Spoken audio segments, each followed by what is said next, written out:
화 있을진저 외식하는 서기관들과 바리새인들이여, 잔과 대접의 겉은 깨끗하되 그 안에는 탐욕과 방탕으로 가득하게 하는도다. 눈먼 바리새인이여, 너는 먼저 안을 깨끗이 하라. 그리하면 겉도 깨끗하리라. 화 있을진저 외식하는 서기관들과 바리새인들이여, 회칠한 무덤 같으니 겉으로는 아름답게 보이나 그 안에는 죽은 사람의 뼈와 모든 더러운 것이 가득하도다. 이와 같이 너희도 겉으로는 사람에게 옳게 보이되 안으로는 외식과 불법이 가득하도다. 마태복음 23장 27절 28절. 서기관들과 바리새인들에게 예수님께서 화 있을진저, 다시 말해서 화가 있을 것이다, 화를 당할 것이다 라고 하신 말씀의 의미는 무엇입니까? 지옥 심판을 받을 것이다 라는 것입니다. 그것은 첫 번째 화 있을진저의 말씀에서 그들이 천국문을 닫고 자기들도 들어가지 않고 들어가려고 하는 자도 들어가지 못하게 막아서는 자들이라고 하신 것에서 분명하게 알 수 있습니다. 그리고 이어지는 그들의 죄들을 보면 하나님께서 내버려 두시고 포기하신 자, 아니 한 번도 택하신 적이 없는 자, 그러나 혈통적으로 제도적으로 종교 지도자가 된 자들이었기에 보여줄 수 있는 삶의 모습들입니다. 그런 자들이 받을 것은 지옥 심판밖에 없습니다. 그들이 화를 당할 수밖에 없는 네 번째 죄는 무엇입니까? 그들은 이미 욕심과 탐욕으로 가득 찬 자들이라고 했습니다. 그런데 그 욕심과 탐욕이 단순히 돈과 권력과 명예에 대한 집착만으로 끝나지 않고 그들을 방탕하게 만들었던 것입니다. 그들은 과거 프랑스를 비롯한 유럽 사람들이 몸에서 나는 악취를, 냄새를 감추기 위해 향수를 뿌렸던 것처럼 그들의 욕심과 탐욕을 따라 사는 방탕한 삶을 종교적인 예복과 종교적인 모습들로 감추고 있었던 것입니다. 어떤 형제가 결혼하고 싶을 정도로 마음에 든 자매가 있다고 해봅시다. 그 형제는 가장 먼저 그녀가 교회를 다니고 있는지, 예수님을 진실되게 믿고 있는지, 그녀만이 아니라 그녀의 부모 또는 부모 중 한 명이라도 같은 믿음을 가지고 있는지를 살펴볼 것입니다. 그녀의 가정이 믿음의 가정이라면 더할 나위 없이 좋을 것입니다. 성경적으로나 사회적으로 볼 때 형제와 그의 부모의 신앙보다는 자매와 그의 부모의 신앙이 더 중요합니다.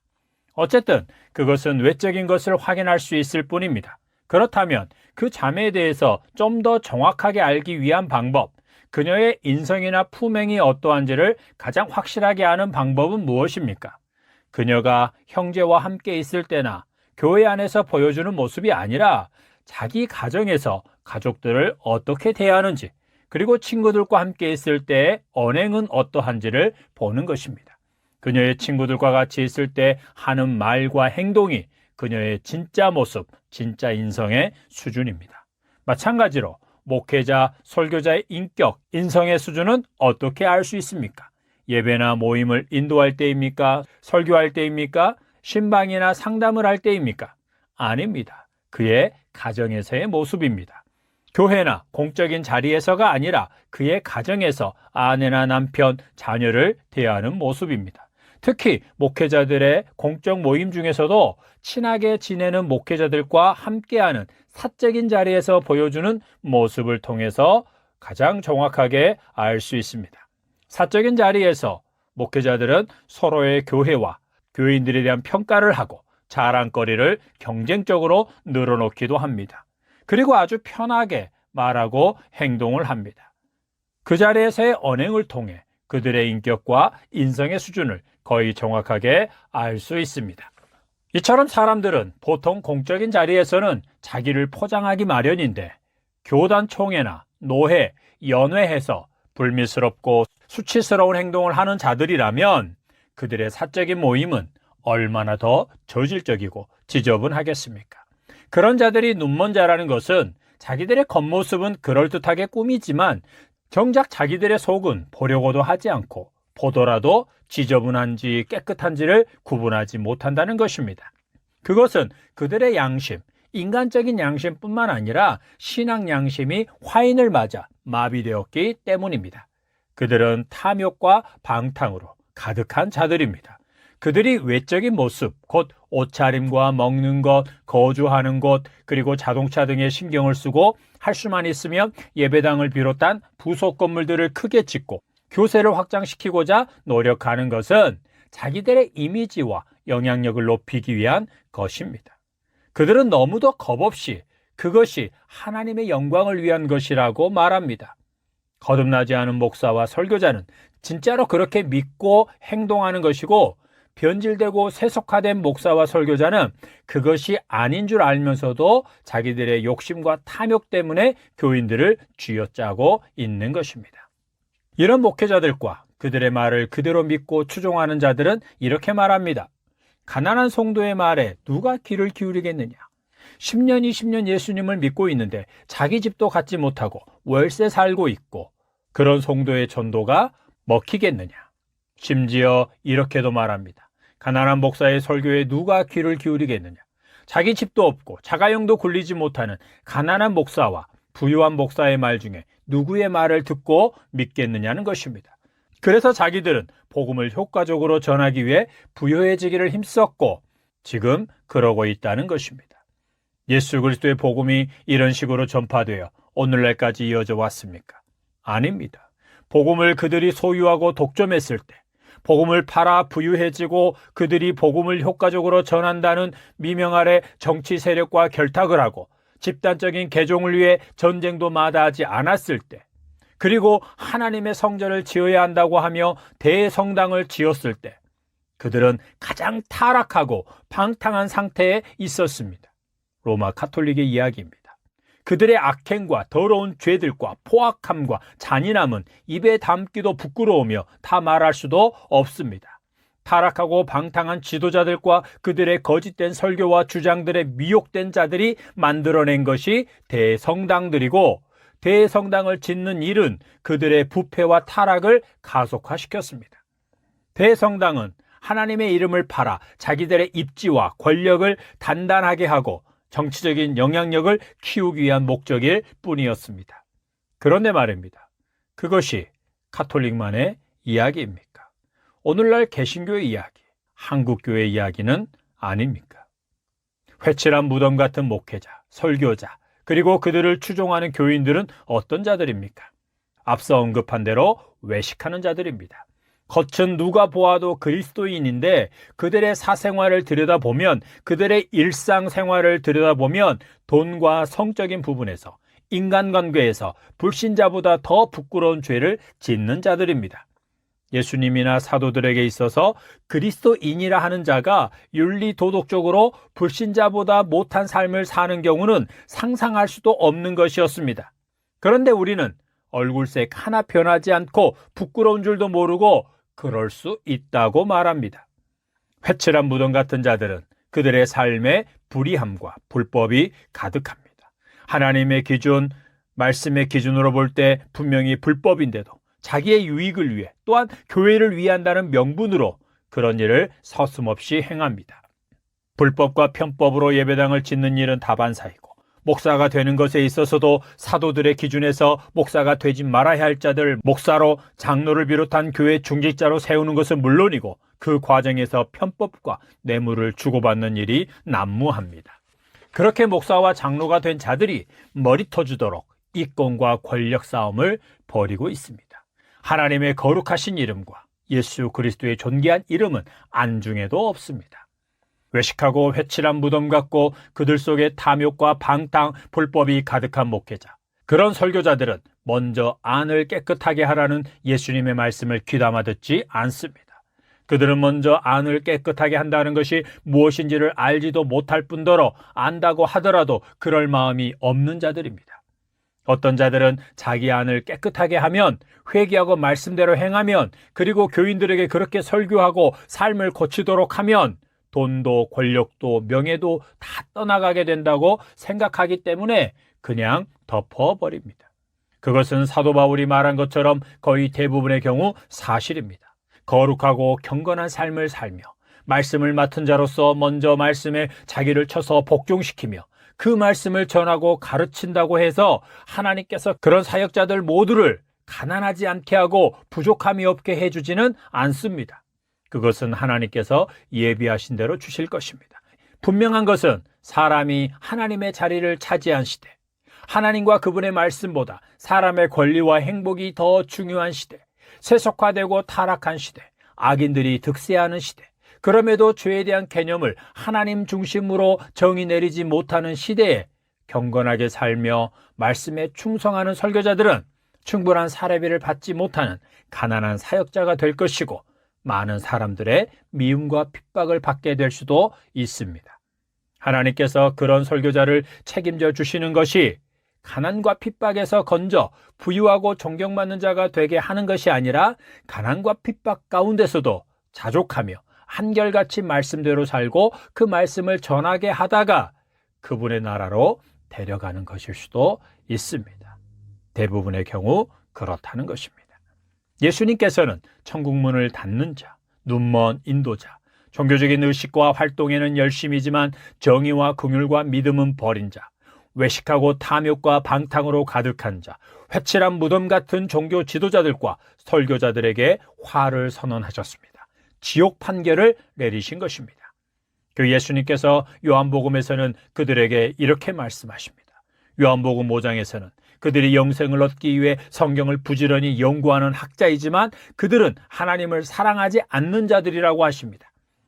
요한복음 8장에서는 그들이 죄 가운데 죽을 것이라고 하십니다. 또한 42절 이하에서는 하나님께서 그들의 아버지라는 그들의 말과 주장과는 달리 그들의 아버지는 마귀라고, 그래서 그들이 마귀처럼 욕심대로 살아간다고 말씀하십니다. 하나님의 말씀을 듣지 않는 그들은 하나님께 속한 자가 아니라고 하십니다.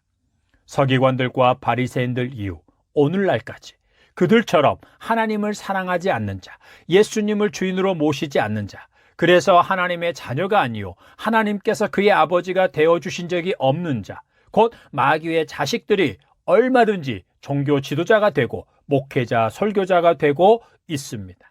우리는 기록된 말씀을 따라 그들의 열매, 곧 삶의 모습을 조금만 주위에서 살펴보면 누가 하나님의 자녀인지 마귀의 자식인지를 구별할 수 있습니다.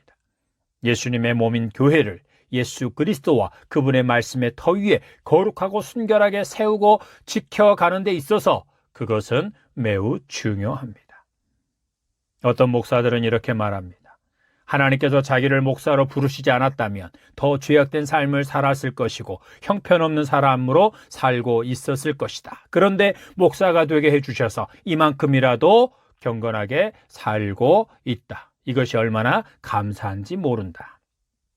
하나님께서 누군가를 목사로 세우시는 것이 기껏해야 다른 사람들보다 죄를 덜 짓게 하기 위해서입니까? 오늘날 목사들 중에는 일반 성도들은 둘째치고 불신자들보다도 더 못되고 더러운 짓을 하는 자들이 많습니다. 그들이 과연 하나님께서 세우신 목사 말씀의 종이겠습니까? 세상의 기업들처럼 하나님께서도 그들의 사생활은 묻지도 따지지도 않고 관련 분야의 능력만 보고 목사, 장로 등의 직분자를 세우십니까? 절대로 그렇지 않다는 것은 누구나 아는 사실입니다. 일반 성도들만큼 그들의 경건한 삶의 수준만큼만 살고 있다면 지금 목사와 설교자직을 내려놓아야 하지 않겠습니다. 그보다 못한 삶을 사는 목사는 말할 것도 없습니다. 목사도 사람이라는 말은 또 어떻습니까? 그것은 자기의 연약함 때문에 목사로서 절대로 짓지 말아야 하는 죄를 지어놓고 그것에 대해 변명하는 말이요, 그런 목사를 편들고 지지하는 자들의 핑계입니다. 그런 죄를 끊지 못했다거나 목사가 된 후에 그런 죄를 지었다면 목사직을 내려놓고 근신하거나 목사를 당장 그만두어야 하는 것입니다.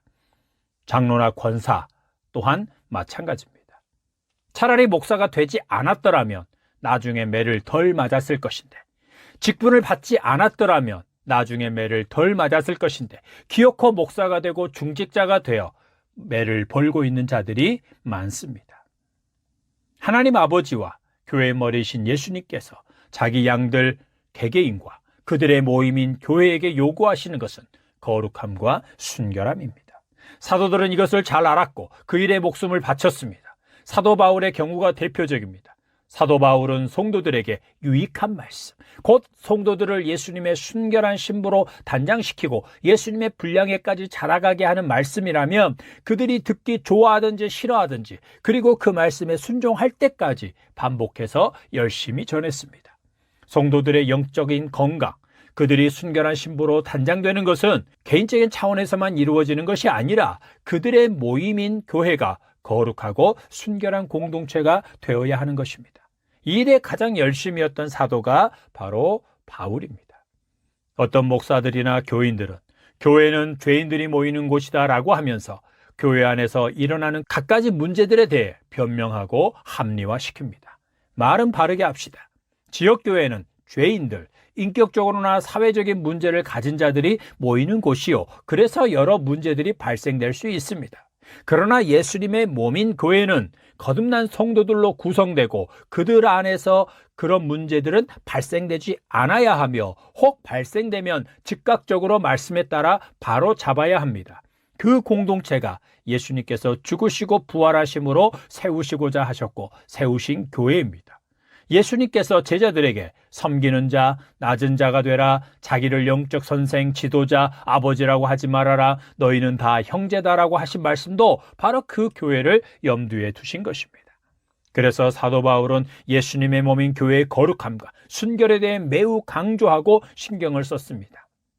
그래서 음행한 자의 행위를 묵인하고 그런 자가 아무런 꺼리낌이나 양심의 찔림도 없이 교회를 드나들게 하고 있는 고린도 교회를 향해 무엇이라고 했습니까?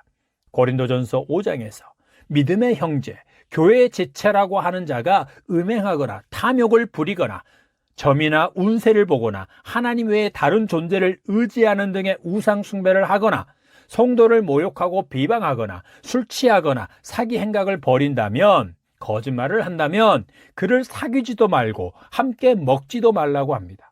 그리고 그를 교회 공동체에서 쫓아내라고 합니다. 그것을 통해 그가 회개하고 돌이키게 하려는 것이었고 교회의 거룩함과 순결함을 지키려고 한 것입니다. 왜 이렇게까지 하라고 한 것입니까? 6장에 보면 그런 자는 하나님 나라에 들어가지 못하는 자, 즉 불신자이기 때문입니다. 불신자 또는 불신자와 같은 자가 예수님의 몸이요 성도들의 모임인 교회에 들어와 교회를 더럽히게 놔두어서는 안 되는 것입니다. 그것이 예수님을 주님으로 믿고 섬기며 사랑하는 자들의 마땅한 태도입니다. 고린도 교회가 어떻게 했습니까? 고린도전서에서 언급된 여러 문제들에 대해서 회개하고 예수님과 그분의 말씀 중심으로 바로 잡았습니다. 그것에 대해 사도 바울은 매우 기뻐했습니다. 그런데 오늘날 한국 교회는 어떻습니까? 그런 자들이 버젓이 강단에서 예배를 인도하고 설교를 하고 있고 교회를 좌지우지하며 부와 권력을 누리고 있습니다. 그들은 불신자들보다도 더 못된 자들입니다. 지금까지 살펴본 말씀은 비단 외식하는 목회자들과 설교자들에 대한 것만이 아닙니다. 그렇다고 그리스도인들에게 하신 말씀이라는 것은 아닙니다. 그리스도인, 즉 거듭나서 회개하고 예수님을 구주와 삶의 주인으로 모시고 살아가는 그리스도인에게 하시는 말씀은 아니라는 것입니다. 그들에게는 경각심을 갖게 하고 분별력을 키워주는 말씀입니다. 그리스도인은 절대로 곧 지옥의 화를 당하지 않기 때문입니다. 그러므로 이 말씀은 외식하는 목회자, 설교자들과 외식하는 교인들에게 하시는 말씀입니다. 그러므로 자신이 그리스도인인지 믿음 안에 있고 믿음으로 살고 있는지를 살피고 외식하는 목회자, 설교자, 선교사, 그리고 외식하는 교인들을 분별하고 조심해야 합니다. 그들이 예수님의 몸인 교회를 더럽히거나 해집고 다니지 못하도록 해야 합니다. 하나님께 드리는 나의 몸과 물질과 시간과 재능과 은사들이 그런 자들을 위해서 또 그런 자들에게 이용당하지 않도록 해야 합니다. 하나님의 은혜가 있기를 축복합니다. 아멘.